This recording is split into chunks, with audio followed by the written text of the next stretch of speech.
So today, I liked the idea of continuing to go through the introduction of the Bhagavad Gita, inspired by Malini. Om Namo Bhagavate Vasudevaya. Om Namo Bhagavate Vasudevaya. Om Namo Bhagavate Vasudevaya. Om Namo Bhagavate Vasudevaya. Om Namo Bhagavate Vasudevaya. Om Namo Bhagavate Vasudevaya. Om Jnanatimirandasya Gyananjana Shalakaya Chakshurum Militam Yena Tasmai Shri Gurave Namaha Shri Chaitanya Manovistam Stapitam Yena Bhutale Swayam Rupa Karamayam Dadati Swaparantikam. So I'll be starting, I don't know if all the pages are the same, in my book at least, this one. I'll be starting on page 8, the paragraph that starts with what is material nature, which is, for my book, somewhere in the middle of the page. Okay, so pop quiz to recap what we did yesterday. What are the 5 subject matters of the Bhagavad Gita? Anybody want to answer? We're starting with questions today. Malini, you raised your hand. No, I didn't. Oh, you didn't raise your hand. Purusha, Prakriti, Karma, Purusha, Prakriti, Karma, Kala, Purusha, Prakriti,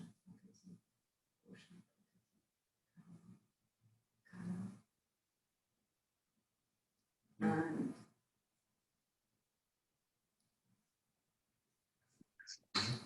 Most of them all. Jiva. Yes. Most of them all. Thank you, Mom. Okay, so what is material nature? What is Prakriti? This is also explained in Gita as inferior Prakriti, inferior nature. The living entity is explained as the superior Prakriti. Prakriti is always under control, whether inferior or superior. Prakriti is female, and she is controlled by the Lord just as the activities of a wife are controlled by the husband. Prakriti is always subordinate, predominated by the Lord, who is the predominator. Living entities and material nature are both predominated, controlled by the Supreme Lord. According to the Gita, the living entities, although parts and parcels of the Supreme Lord, are to be considered Prakriti. This is clearly mentioned in the 7th chapter, 5th verse of Bhagavad Gita. Apareyam itastvanyam. This Prakriti is my lower nature. Prakritim vidi me param jiva bhutam mahavaho yayedam virayate jagat. And beyond this, there is another Prakriti, jiva bhutam, the living entity. Prakriti itself is constituted by 3 qualities: the mode of goodness, the mode of passion, and the mode of ignorance. Above these modes, there is eternal time, and by a combination of these modes of nature and under the control and purview of eternal time, there are activities which are called karma. These activities are being carried out from time immemorial, and we are suffering or enjoying the fruits of our activities. For instance, suppose I am a businessman and have worked very hard with intelligence and have amassed a great bank balance. Then I am an enjoyer. But then say I have lost all my money in business. Then I am a sufferer. Similarly, in every field of life, we enjoy the result of our work, or we suffer the results. This is called karma. Ishvara, the Supreme Lord, Jiva, the living entity, Prakriti, nature, eternal time, and karma, activity, are all explained in the Bhagavad Gita. Out of these 5, the Lord, the living entities, material nature, and time are eternal. The manifestation of Prakriti may be temporary, but it is not false. Some philosophers say that the manifestation of nature is false, but according to the philosophy of Bhagavad Gita, or according to the philosophy of the Vaishnavas, that is not so. I want to pause there, because when I first read that was kind of confusing for me. It said, amongst things, Prakriti is eternal. And then the very next line says, the manifestation of Prakriti may be temporary. So then the distinction there, at least as I can make sense of it, is that the manifestation of Prakriti is temporary, but Prakriti will always exist. So even though the manifestations are temporary and they'll come and go, the fact is that there will always be a Prakriti, there will always be a material nature. Mm-hmm. The manifestation of the world is not accepted as false. It is accepted as real but temporary. So again, it's the manifestation of the world is temporary. It is likened unto a cloud which moves across the sky, or the coming of the rainy season which nourishes grains. As soon as the rainy season is over, and as soon as the cloud goes away, all the crops which were nourished by the rain dry up. Similarly, this material manifestation takes place at a certain interval, stays for a while, and then disappears. Such are the workings of Prakriti. But this cycle is working eternally. Therefore, Prakriti is eternal. It is not false. The Lord refers to this as my Prakriti. This material nature is the separated energy of the Supreme Lord, and similarly, the living entities are also the energy of the Supreme Lord, but they are not separated. They are eternally related. So the Lord, the living entity, material nature, and time are all interrelated and are all eternal. However, the other item, karma, is not eternal. As we saw in the example Prabhupada gave earlier, he had a bunch of money and then he lost it in business and then he started suffering. The effects of karma may be very old indeed. We are suffering or enjoying the results of our activities from time immemorial, but we can change the results of our karma or our activity, and this change depends on the perfection of our knowledge. We are engaged in various activities. Undoubtedly, we do not know what sort of activities we should adopt to gain relief from the actions and reactions of all these activities, but this is also explained in the Bhagavad Gita. The position of Ishvar is that of supreme consciousness. The jivas, or the living entities, being parts and parcels of the Supreme Lord, are also conscious. Both the living entity and material nature are explained as Prakriti, the energy of the Supreme Lord, but one of the two, the jiva, is conscious. The other Prakriti is not conscious. That is the difference. Therefore, the jiva Prakriti is called superior because the jiva has consciousness which is similar to the Lord's. The Lord is supreme consciousness, however, and one should not claim that the jiva, the living entity, is also supremely conscious. The living entity cannot be supremely conscious at any stage of his perfection, and the theory that he can be so is a misleading theory. Conscious he may be, but he is not perfectly or supremely conscious. The distinction between, actually there's a new paragraph. Would anybody else like to read starting that paragraph?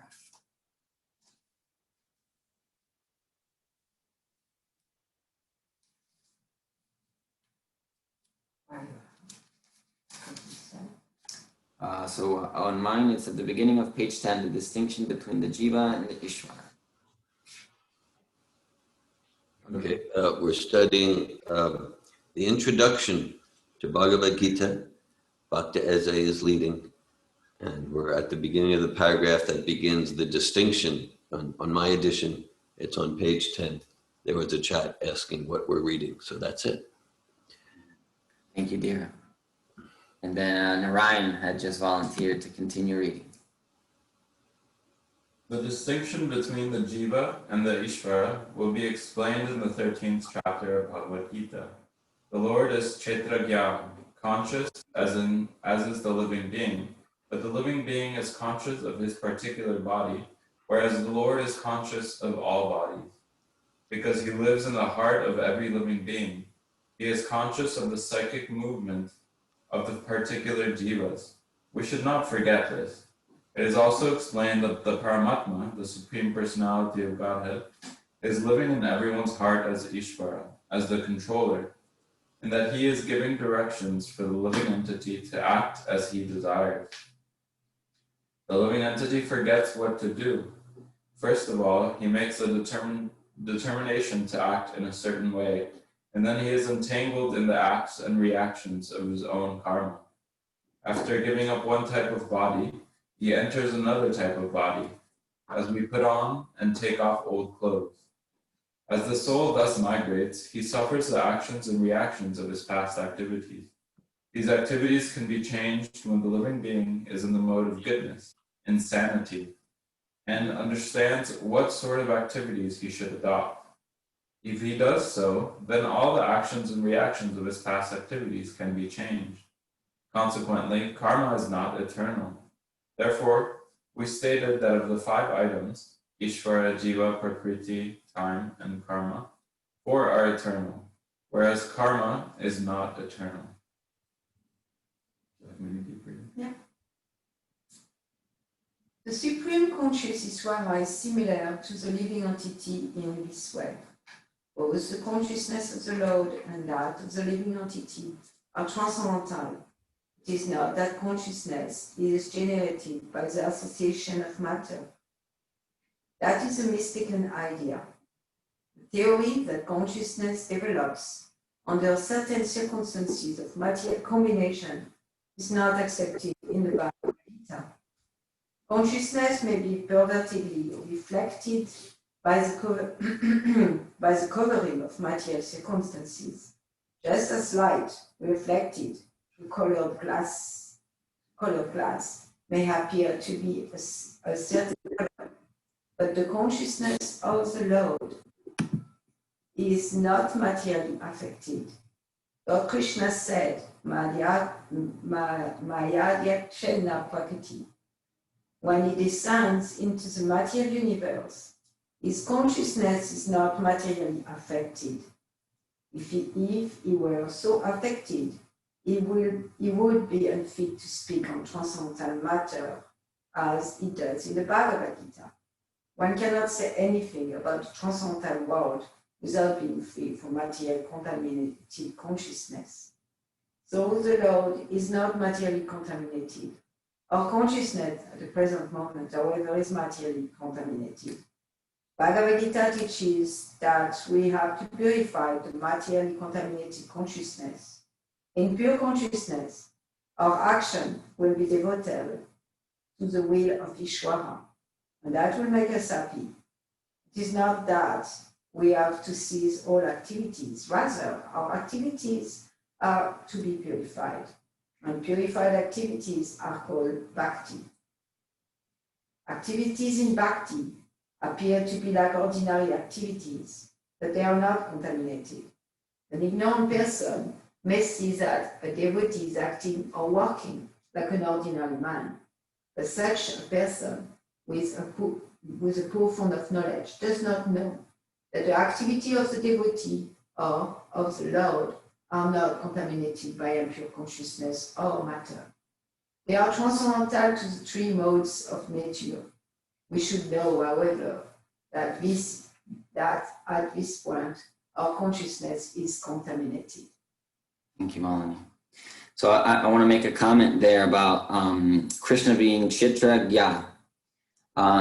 So as many of, or some of you might know, that I'm really involved with nonviolent communication, and I'm right now doing some research for how to put these 2 philosophies together, how to connect nonviolent communication and our Shastra.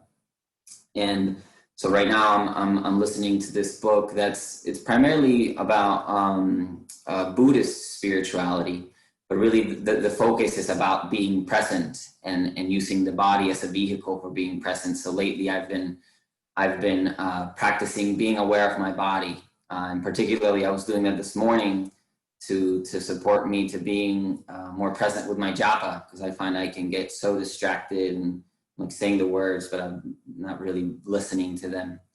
And so I was practicing this slowing down and being aware of the sensations in my body as I was chanting to help me to be present. And it was both a challenge, it was also rewarding because it did help me to be more present.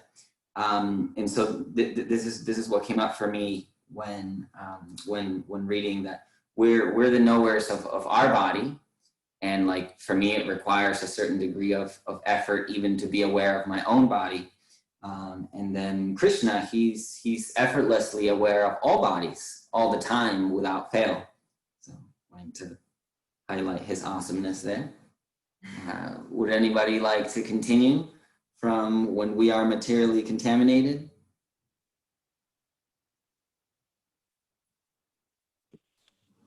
I just want to make a comment that I really appreciated the sentence, consciousness may be pervertedly reflected by the covering of material circumstances.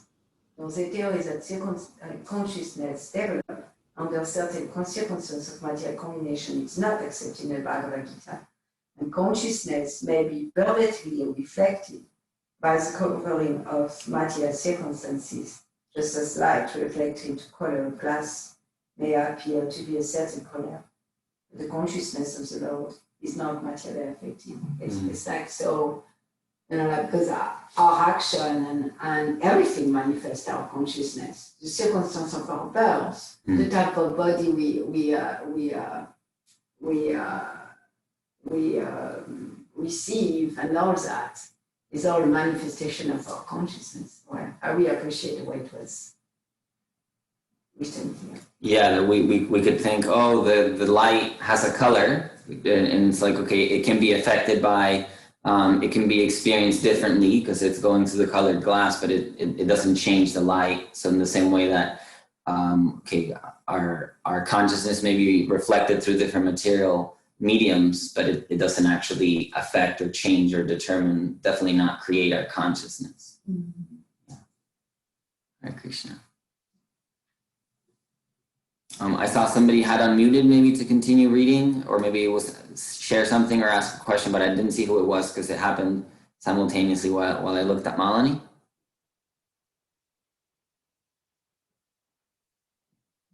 Yes, Gajendra. Gajendra Prabhu. You're muted right now. I don't know if you heard me say that you're muted. I see you're still talking, but I'm not hearing you because you're still muted.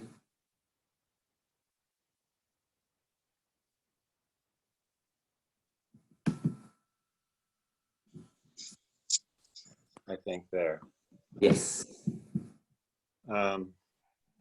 If just when it's time to read, if there's no more questions or comments, I would like to continue reading. Okay. Yes, I invite you to continue reading. Okay.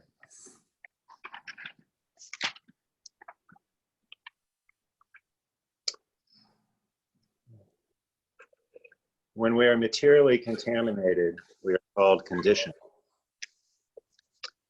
False consciousness is exhibited under the impression that I am a product of material nature. This is called false ego. One who is absorbed in the thought of bodily conceptions cannot understand his situation. Bhagavad Gita was spoken to liberate one from the bodily conception of life. And Gita was spoken, and Arjuna put himself in this position in order to receive this information from the Lord. One must become free from the bodily conception of life. That is the preliminary activity for the transcendentalist. One who wants to become free, who wants to become liberated, must first of all learn that he is not this material body. Mukti, or liberation, means freedom from material consciousness. In the Srimad Bhagavatam, also the definition of liberation is given. Mukti means liberation from the contaminated consciousness of this material world and situation in pure consciousness. All the instructions of Bhagavad Gita are intended to awaken this pure consciousness. And therefore we find at the last stage of the Gita's instructions that Krishna is asking Arjuna whether he is now in purified consciousness. Purified consciousness means acting in accordance with the instructions of the Lord. This is the whole sum and substance of purified consciousness. Consciousness is already there because we are parcel of the Lord. But for us, there is the affinity of being affected by the inferior modes. But the Lord, being the Supreme, is never affected. That is the difference between the Supreme Lord and the conditioned souls. Hare Krishna. Thank you, Gajendra Prabhu. Thank you. Would you like to make any comments on what you just read? Well, I certainly appreciate Srila Prabhupada's clarity and just, tying together, the first or the most fundamental thing is that if we have identification with the body. That's sort of our connection to the material world, that consciousness of identifying as the body as opposed to the soul. And I just, it just seems so clear what's being said. And just the idea of the difference between the Supreme or Krishna and ourselves. It's like Krishna is not just somebody who has made a little progress on the spiritual path who might be able to help us. I mean, never was there a time when Krishna was in material consciousness. Never was there a time Krishna was subjected to any modes of material nature, plus the lower ones. So they're powerful statements for surrendering to Krishna's instructions, to Krishna's will.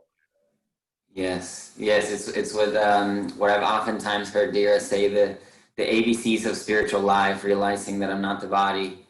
And yeah, it sounds super simple, and for me, it's not easy at all. I'm quite convinced, even when I think that I'm not, that I am my body. It's like, how I see it right now, it's like there may be the spiritual ABCs because it's the first step, but maybe it's like 90% of the work. It seems like kind of after you realize that, then kind of the other things come out of their own accord, come pretty easily. I'm not claiming that as a statement, but from my vantage point, it seems like that's like the biggest hurdle to overcome in spiritual life. Thank you. If I may also say real quickly, I wanted to make a comment about something you were saying earlier about your practice, becoming just reflecting your own body with your meditation and some of the other techniques you're employing, and that I realize that breath can be a part of that from time to time. Like we've heard of like pranayama, but it can also, like when we're Krishna, to actually like regulate the mantra with our breath. Mm-hmm. You might say 2 or 3 mantras, like breath, and that can also be conducive to presence. One breath. I just thought that was aligned to what you're. I really appreciate that point. Is the book that I'm listening to right now doesn't specifically talk about mantra, but it talks about how speaking and breathing, they're both functions of breathing, and how we can achieve similar results of regulating our breath by regulating our speech. So I really appreciate that comment. I see it as very, very connected. Hare Krishna. Hare Krishna, yeah, it's like, this ABCs, I like how you said that's, it's ABCs, but it seems to be like 90%, maybe 99%. And it's ABCs, and Prabhupada repeats it thousands and tens and thousands of times. And that we're not the body, we're spirit soul, we're the particle of consciousness that inhabits the body. And so you might say in traditional Vedic path, there's so many methods to realize we're not the body. And then from there, that leads to performing bhakti. So that's all true, but we don't have time for that or inclination. So it goes both ways, to the realizing we're not the body, I'm spirit, soul. All right, what's the activity of the spirit, soul? Serving God, bhakti, okay. And it works the other way, fortunately, too. That, okay, whatever we realize, I'm matter, I think I'm this body, I'm completely absorbed in illusion and deception, whatever, we engage in bhakti from wherever we're at. And that's why we say bhakti, bhakti is the goal and it's the journey. In bhakti, the journey is the goal. We engage in bhakti from wherever we're at, and then we get realization that we're not matter, that we are spirit, soul. And so from where we're at, we engage in bhakti, and that's the goal. And engaging in that way, we do get more and more, Prabhupada used the term scientific, empirical realization of who we are as that eternal spiritual spark. And relatedly, a key theme in this part of the introduction that we're reading, that I know I quote Prabhupada a lot, there's at least 2 places in the pages we just read where Prabhupada emphasizes that that karma is temporary. Right? It's the one element that's temporary. And so that's so, like when we use terms like conscious living, we use it so many times. Well, that's what it means, that we can be conscious entities. We don't need to be slaves of our karma. I get to consciously choose how to respond. My response to this particular life event, this circumstance, this moment, my response doesn't need to be determined by my karma.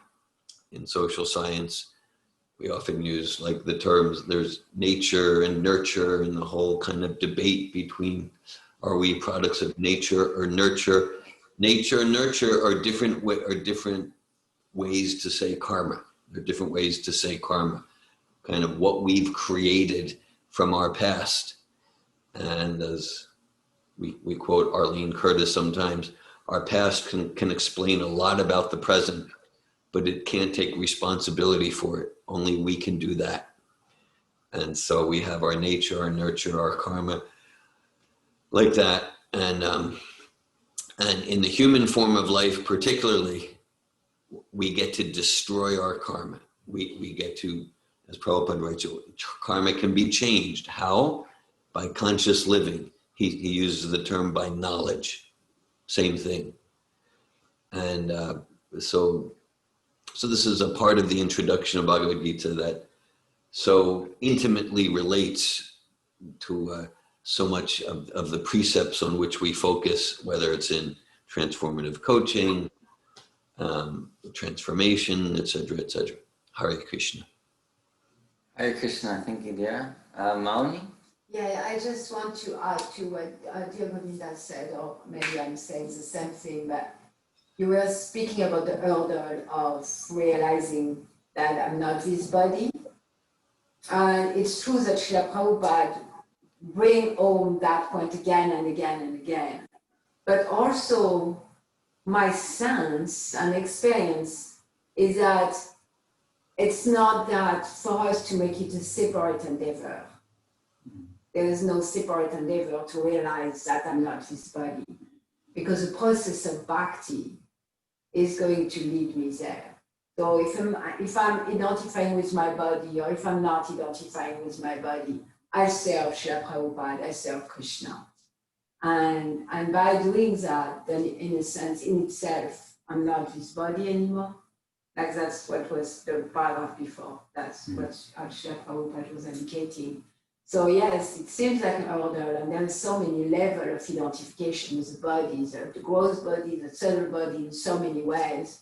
And my sense is that if we try to really endeavor in that direction, we probably will get lost.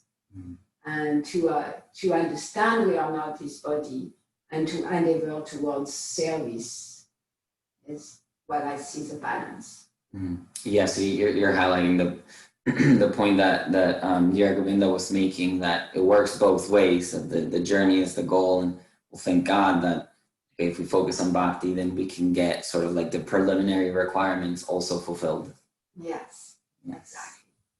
Thank you.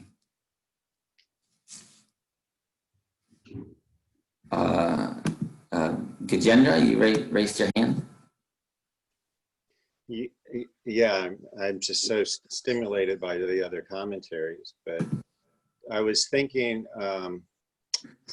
about something Dear Govinda was saying about, karma, and started thinking about, when we think of karma, we're thinking about like reaction. We're thinking about bad karma.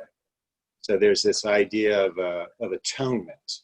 It's still within the sort of the material realm. Atonement is kind of like you want to counteract your bad karma. You want to do something to counteract the bad karma. But the fault with that is it's not going to the root. You're just counteracting sort of in the external effects of the karma. Whereas consciousness or Krishna consciousness actually goes to the root that purifies the heart and actually removes even these seeds of karma that can later fructify. And I was really appreciating then how I was thinking about that and simultaneously listening to Malini, that she brought up the idea that it's not a separate endeavor.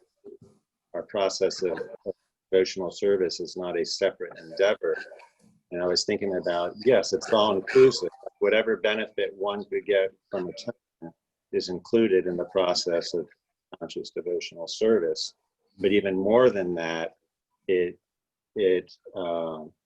eliminates the seeds and destroys the roots of the future karma, the desire to misappropriate free will and create karma in the future, as well as anything that's stored.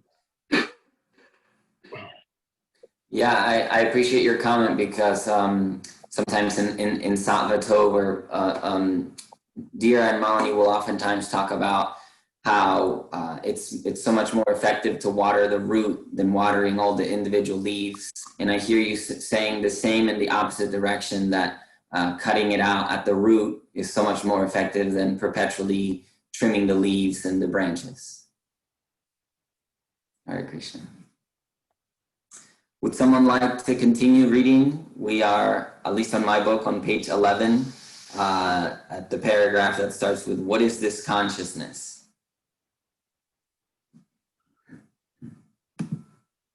Damayanti. What is this consciousness? This consciousness is, quote, I am, end quote. Then what am I? In contaminated consciousness, I am means I am the Lord of all I survey. I am the enjoyer. The world. You're not muted. Dear Govinda, you're not muted. Okay. In contaminated consciousness, I am means I am the Lord of all I survey. I am the enjoyer. The world revolves because every living being thinks that he is the Lord and creator of the material world. Material consciousness has two psychic divisions. One is that I am the creator, and the other is that I am the enjoyer.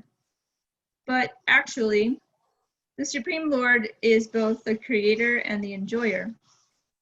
And the living entity, being part and parcel of the Supreme Lord, is neither the creator nor the enjoyer, but a cooperator. He is the created and the enjoyed. For instance, a part of a machine cooperates with the whole machine. A part of the body cooperates with the whole body.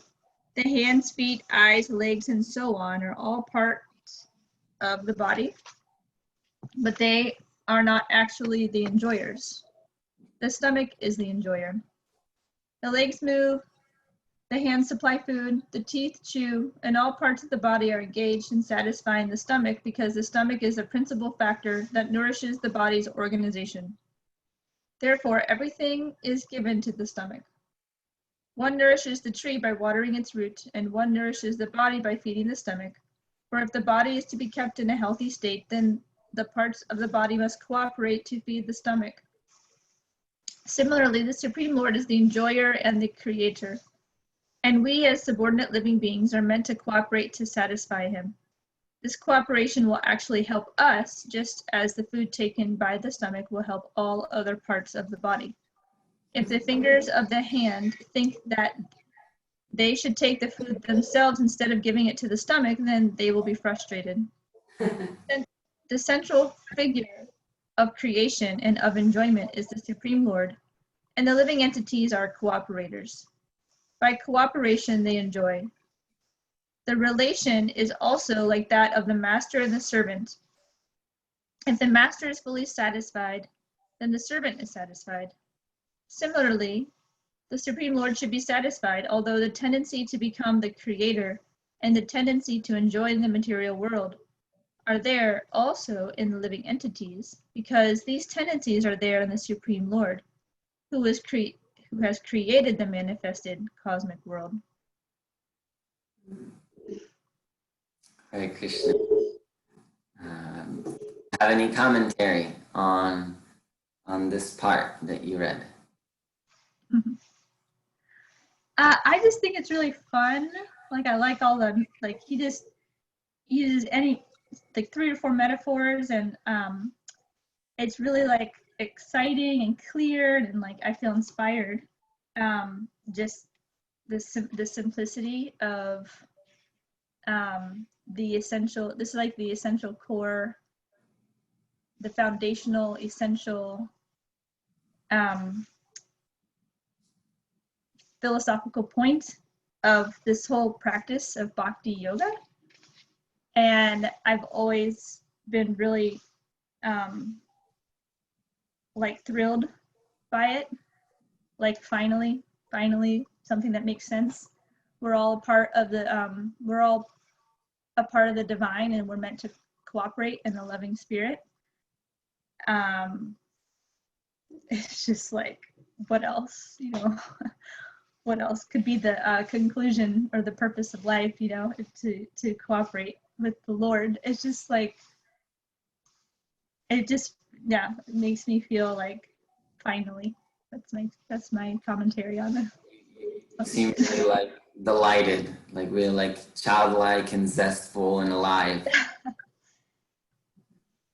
Thank Yeah. you. Also, I'll admit that in the first paragraph, I was irritated. The first part of the paragraph, because it's like, well, to be honest, I was like judging someone in my life, like a family member. Mm-hmm. Like that's what they're doing. They want to be the enjoyer, and I was, you know, kind of actually experiencing some judgmental thoughts. Even, you know, I have a family member who like is into New Age philosophies and kind of excited about the idea of becoming a god, like, you know, we evolve into our own gods. And I feel irritated when I hear that philosophy.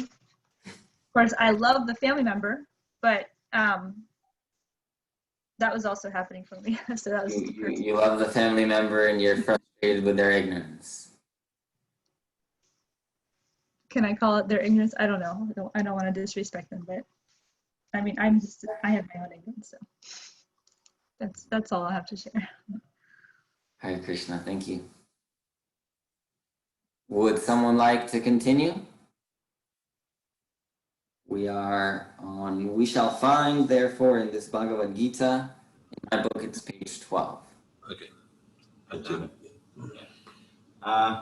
We shall find, therefore, in the Bhagavad Gita that the complete whole is comprised of the Supreme Controller, the controlled living entities, the cosmic manifestation, eternal time, and karma or activities.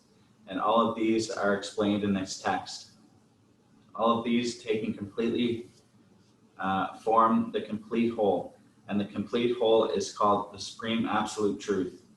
The complete whole and the complete absolute truth are the Supreme Personality of Godhead, Sri Krishna. All manifestations are due to his different energies. He is the complete whole. It is also explained in the Gita that impersonal Brahman is also subordinate to the complete. Brahman is more explicitly explained in the Brahma Sutra to be like the rays of the sunshine.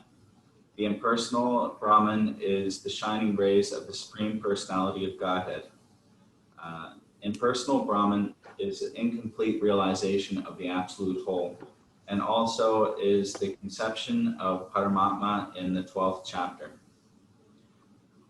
There it shall be seen that the Supreme Personality of Godhead, Purushottam, is above both impersonal Brahman and the partial realization of Paramatma. The Supreme Personality of Godhead is called Satchidananda Vigraha. The Brahma Sutra, Brahma Samhita, begins in this way. Ishvara Parama Krishna Satchidananda Vigraha Anadir Adir Govinda Sarva Karana Karana. Krishna is the cause of all causes. He is the primal cause, and he is the very form of eternal being, knowledge, and bliss. Impersonal Brahman realization is the realization of his Sat being feature. Paramatma realization is the realization of the Chit, eternal knowledge feature. But realization of the personality of Godhead, Krishna, is realization of all transcendental features, Sat, Chit, and Ananda, being, knowledge, bliss, in complete Vigraha. People with less intelligence consider the supreme truth to be impersonal, but he is a transcendental person, and this is confirmed in the Vedic literatures. Nityo Nityanam Chaitanas Chaitananam. As we are all individual living beings, and our inability and beings, and have our individuality, the supreme absolute truth is also in the ultimate issue a person, and realization of the personality of Godhead is realization of all the transcendental features. The complete whole is not formless. If he is formless, or if he is less than any other thing, then he cannot be the complete whole. The complete whole must have everything within our experience and beyond our experience. Otherwise, it cannot be complete. The complete whole personality of Godhead has immense potencies. Jai, would you like to give a commentary on anything that you read? You certainly don't have to, but you can. I guess I can give something on the last one there. That's what I was, what kind of like got me on my search for God was my mother. I remember she was going through difficulties, and I remember questioning myself, what was the thing that a person needed to be healed once and for all, completely, from now on, and never have to go back.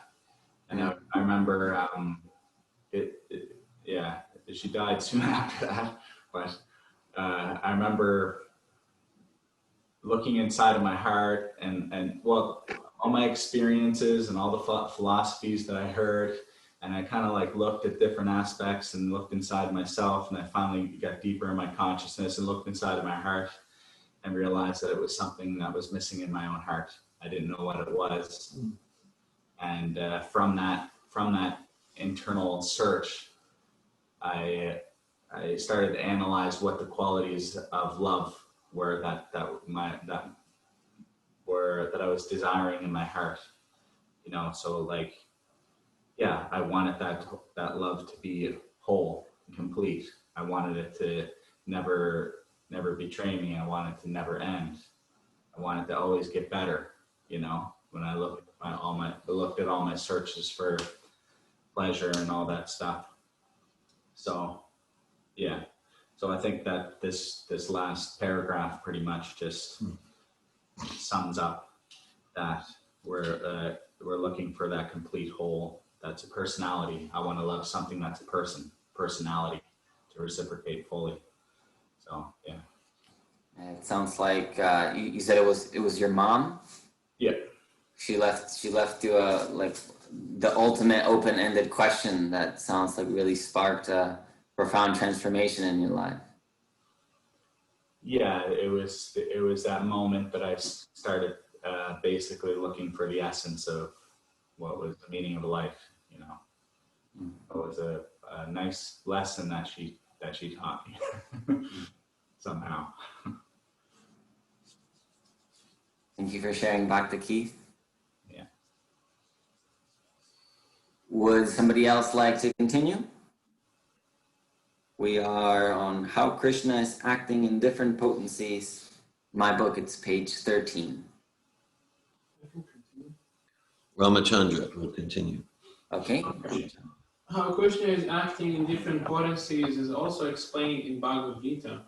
This phenomenal world or material world is which we are placed is also complete in itself, because the 24 elements of which this material universe is a temporary manifestation, according to scientific philosophy, are completely adjusted to produce complete resources which are necessary for the maintenance and substance of this universe.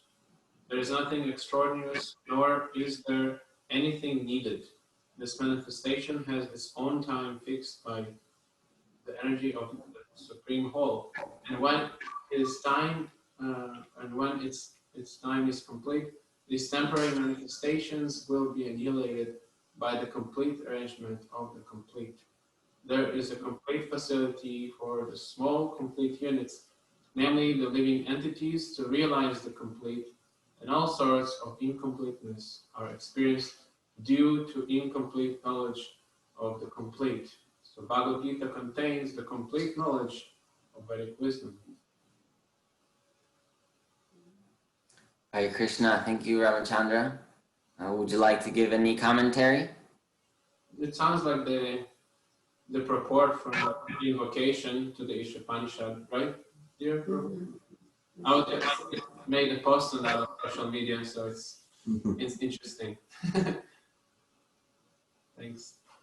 Yeah, it sounds almost exactly like the Upanishad that Prabhupada gives us, yes. There is a complete facility for the small complete unit. Yes, I found it interesting. We experience all sorts of incompleteness are experienced due to incomplete knowledge of the complete, which from what I've gathered in my, I don't know, maybe close to a year of being immersed in Krishna consciousness, or like Damayanti, you were just talking about your family member in the, like some New Age philosophy, that all of these philosophies, they have partial truth. They have incomplete knowledge of the complete. They have partial truth, partial knowledge of the whole. And I can certainly see in my own journey when I've had a similar intention as this family member of yours, Damayanti, or I've had similar beliefs, I can see the incompleteness that I've experienced in having very incomplete knowledge of the complete. Would someone like to continue reading?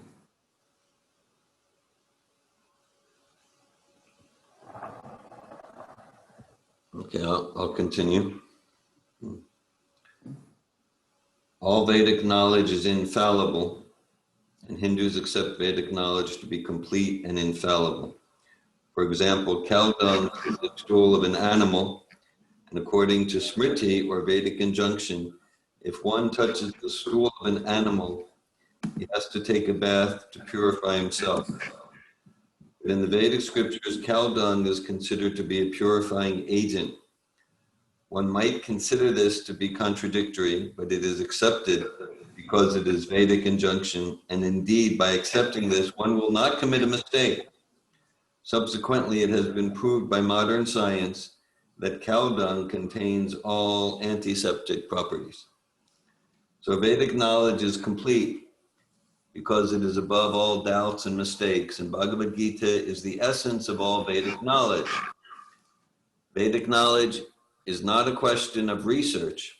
Our research work is imperfect because we are researching things with imperfect senses.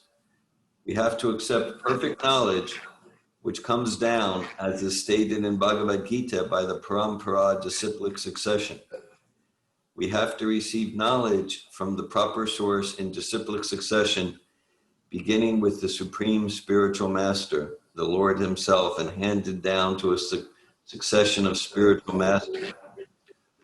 Arjuna, the student who took lessons from Lord Sri Krishna, accepts everything that he says without contradicting him. One is not allowed to accept one portion of Bhagavad Gita and not another.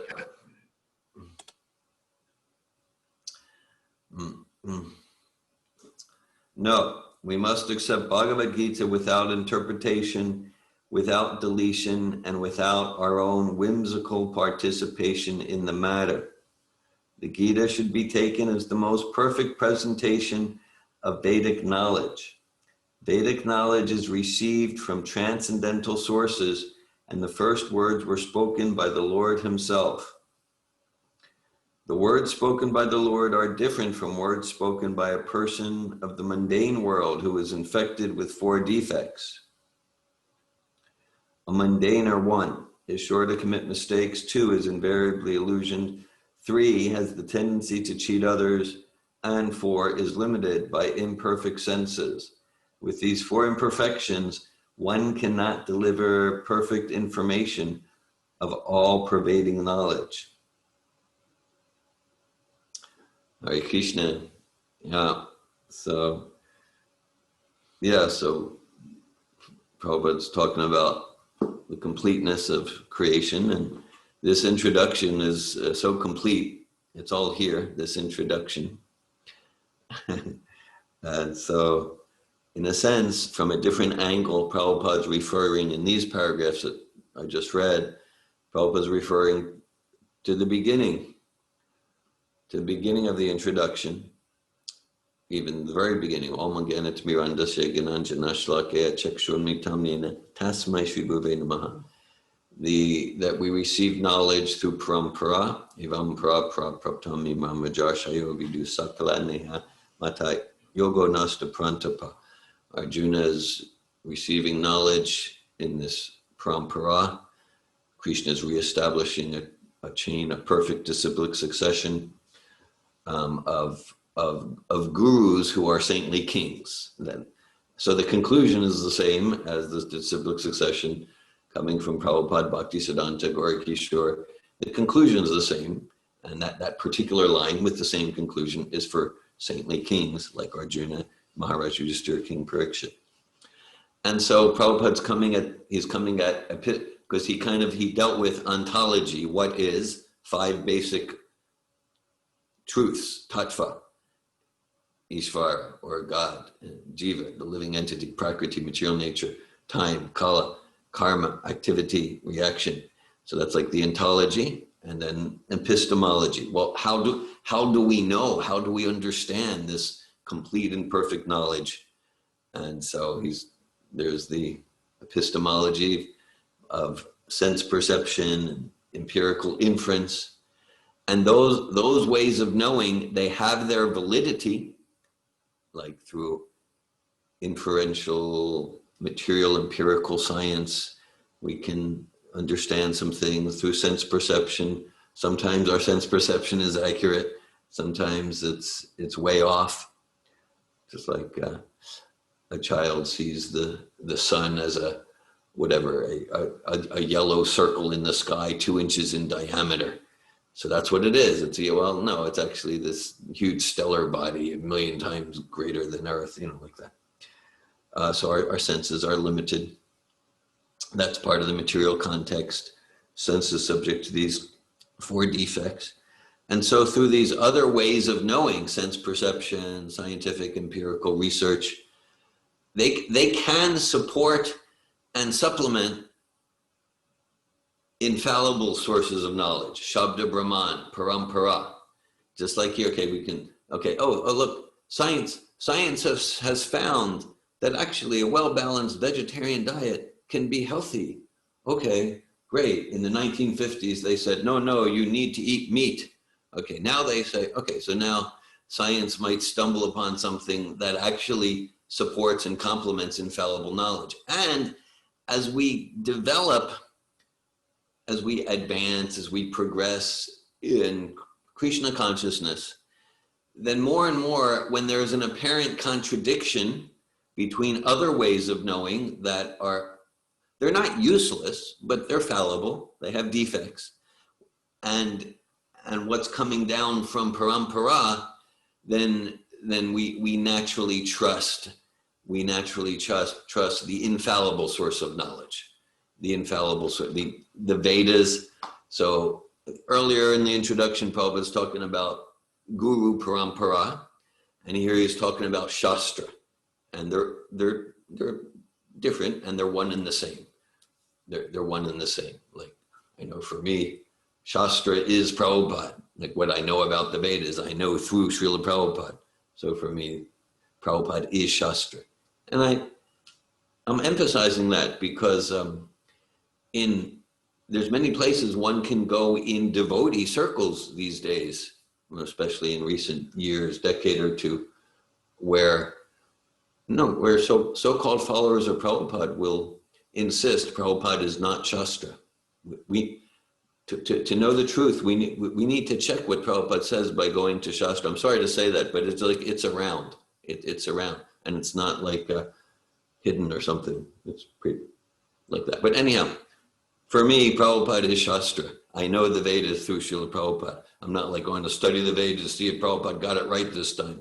Okay, so Shastra, Guru Parampara, Guru Parampara, Shastra, and these are infallible sources of knowledge.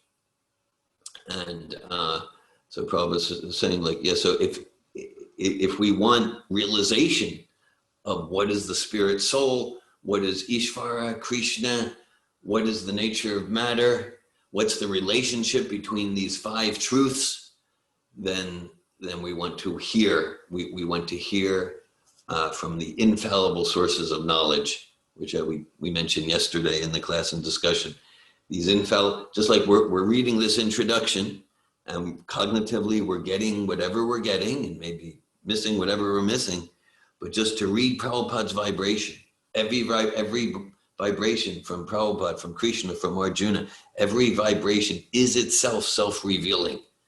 And by giving our intelligence with the spirit of devotion, then Prabhupada's words reveal themselves. And this is the way of infallible knowing.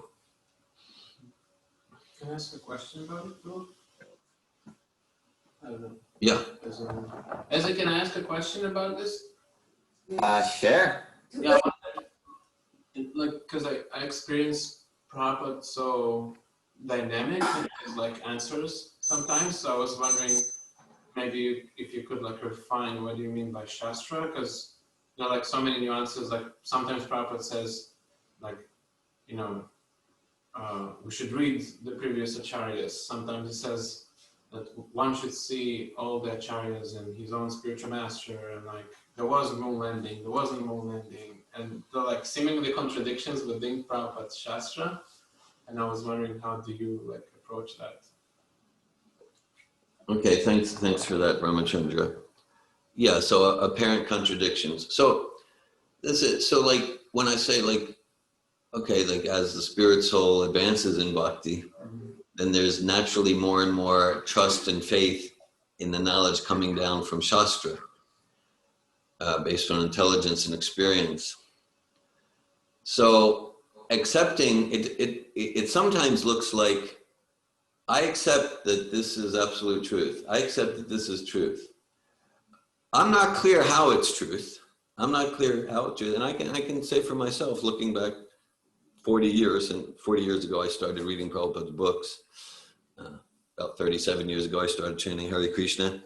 And so there's so many things where like, it would be like an apparent contradiction. And then as I increase a drop in my sincerity, devotional service, things would get revealed about how it's true and how the dots connect in ways that if I just tried to figure it out on my own without some bhakti, they would never get revealed. So accepting Shastra or accepting the pure devotee spiritual master, it doesn't necessarily mean I understand how this is true and I can explain it, but I trust that even though right now, from my limited mundane mind and senses, this is inconceivable. Inconceivable doesn't mean it's incomprehensible. We can comprehend through the process of devotion. Okay, and then, yeah, so like, right, and so oftentimes, so like, Srila Prabhupada is presenting, he's presenting often different perspectives of the absolute. That's why from one perspective, Brahman realization is liberation.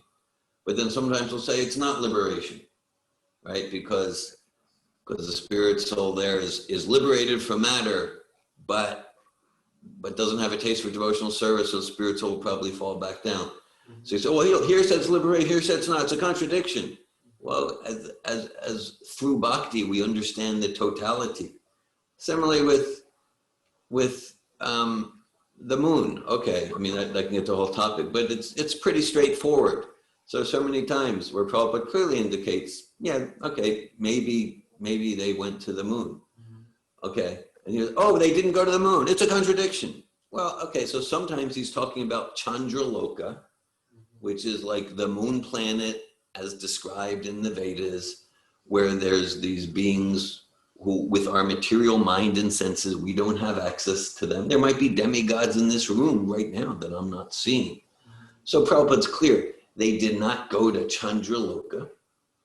As far as the mundane, ordinary moon that like we see, maybe they went there. Although he also said, maybe it was a hoax. It's possible they went to Arizona instead. No, he gave that possibility. So he's giving different possibilities, but for sure, through mechanical material means, they didn't go to Chandraloka, which is the heavenly planet described in the 5th canto like that.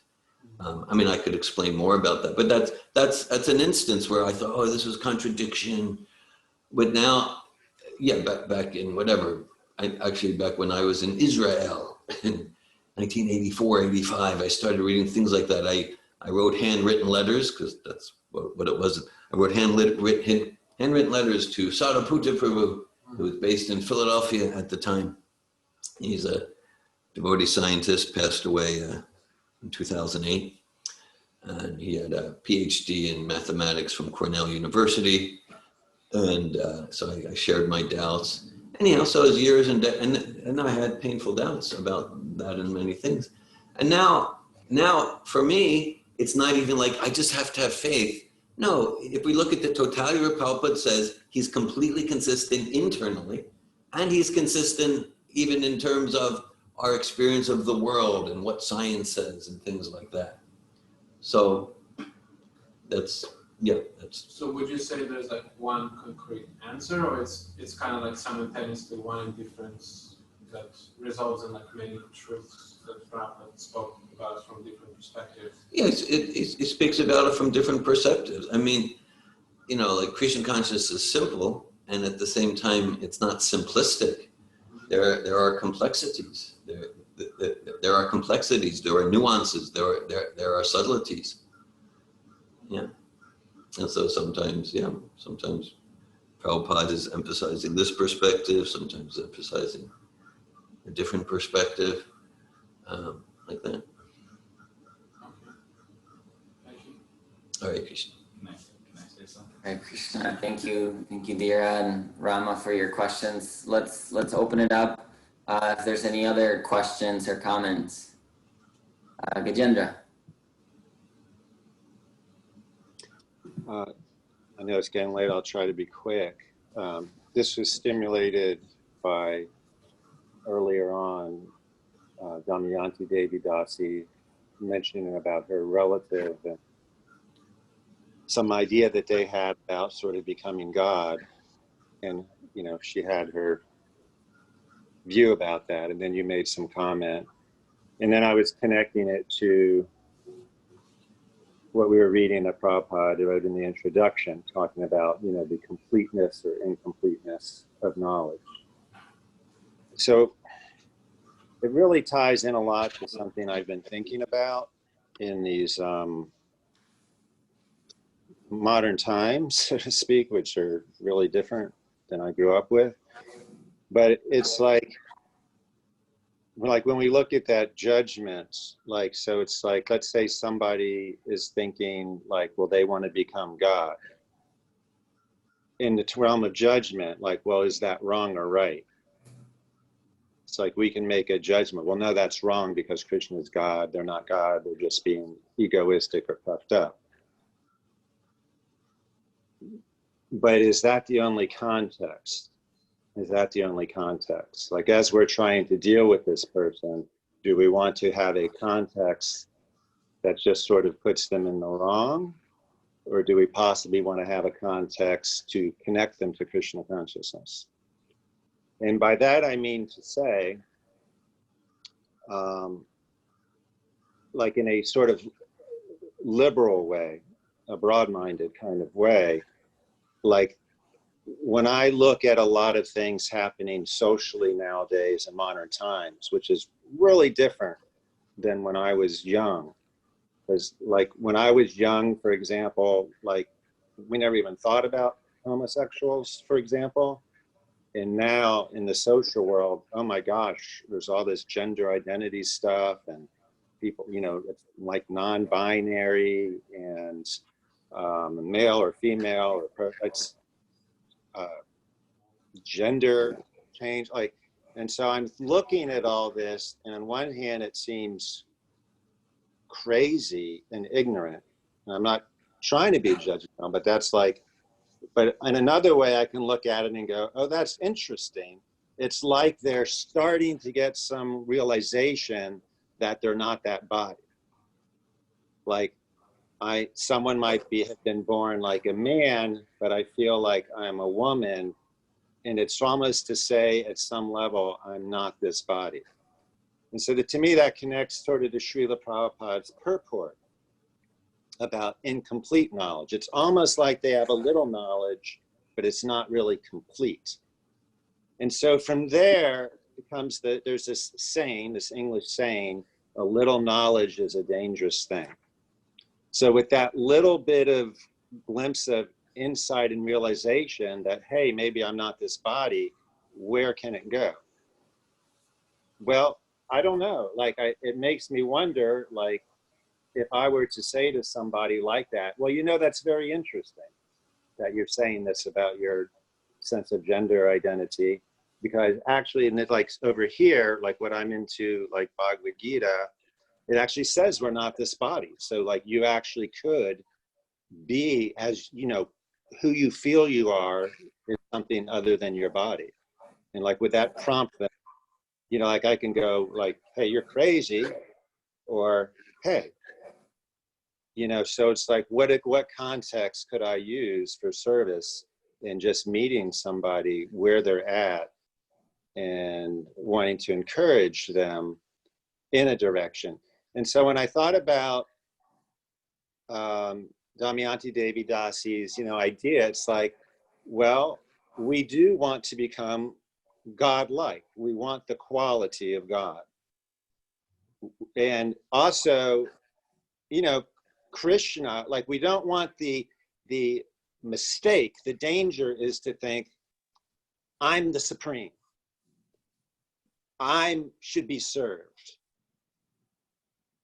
That's the big mistake. But to actually want to become if I really want to serve Krishna or Radha or the devotees, do I want to be small and insignificant? Well, maybe in humility, yes, but in terms of what I bring to the table to please Krishna or the devotee or the spiritual master in relationship, I want to be powerful and I want to be in my godlike qualities. So in the same way I thought about that, it's a lot of these people, and I almost appreciate it. I'm deliberately referring to Mother Damayanti as Devi Dasi, because Srila Prabhupada threw the Devi in there with the women. So I have a complaint. I'm not a Deva, but anyways. Not a Devana. Not really. But, you know, he,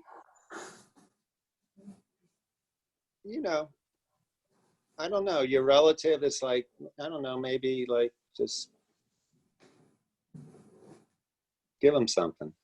I hear you sharing, Gajendra, that you're considering, yes, if we have like a judgmental perspective about someone, particularly as like wrong, then that kind of just stops the conversation there. And I hear you being curious about what would it be like to be curious instead about how does this make sense to this person? What's the life in them? And speaking to that spark that is seeking knowledge, that is seeking godlike qualities, that is seeking to grow, and to speak to that instead, it might create more of the kinds of effects, whether it's in terms of connection or in supporting that individual's growth that you'd like to create. Yeah, that's my thought. Yeah, There's, it makes perfect sense. There's a very clear place in Bhagavad Gita. Prabhupada says, you are God, your grandmother's God, your grandfather's God. So Damayanti Devi Dasi's relative has some realization. And then this relates to the completeness, because now complete realization includes waking up to, yes, yeah, I'm not completely different than God. And I like the distinction Gajendra made, like, we're not God, we are meant to be godly. That's our opportunity, you know, in spiritual life. We're not completely different from God, and we're not exactly the same. So, and actually, especially people who kind of came of age in the 60s, 70s, the idea of I am God, meditate, become God, it was quite popular then. And so there's truth to that. Again, there's like in the 9th chapter of Bhagavad Gita, Prabhupada sometimes emphasizes your grandmother's God, like that, all of that. But then to realize, okay, so how am I the same as God? At the same time, complete realization is like, I'm not exactly the same and I'm not completely different. So how are we the same? How are we different? And then we have this Achintya Beta Beta Tattva philosophy to give infinite complete realization of the relationship, the sameness and difference of the jiva with Ishvara.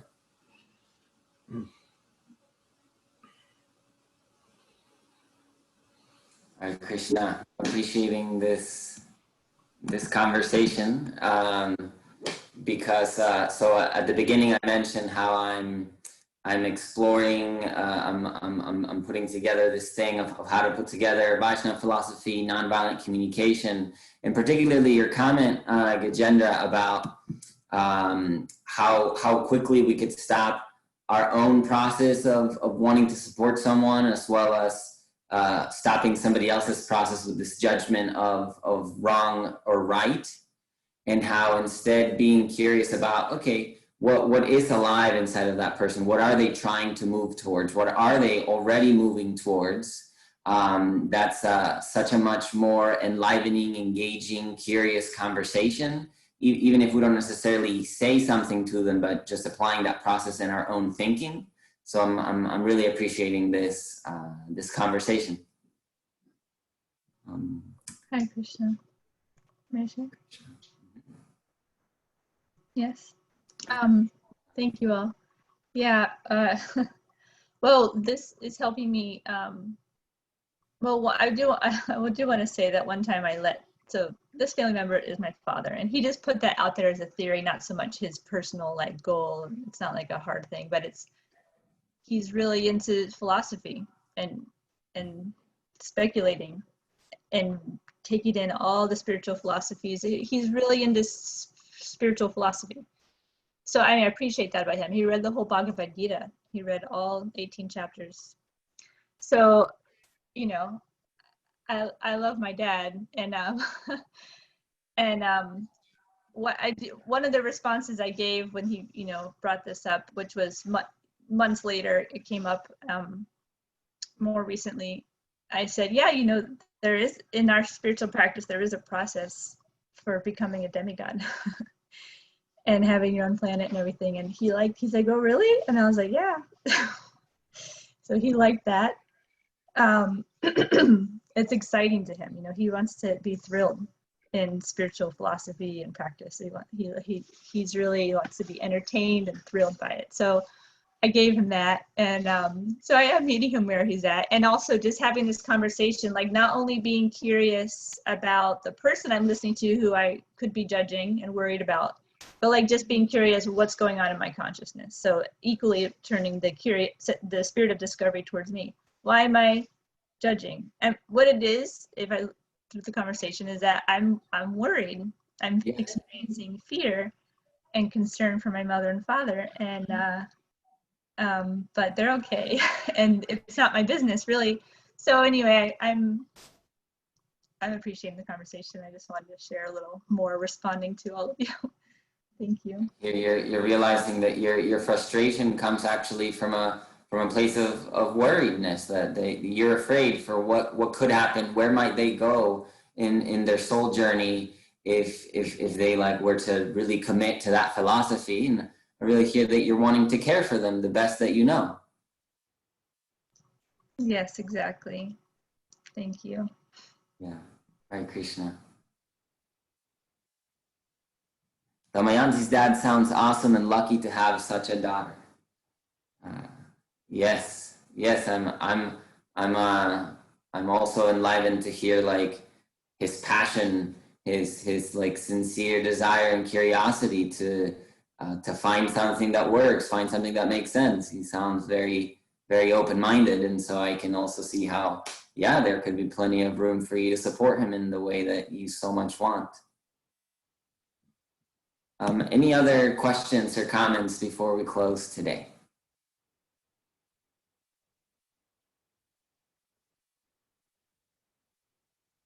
Right, Hare Krishna. Bhagavad Gita ki jai. Thank you, Hare Krishna.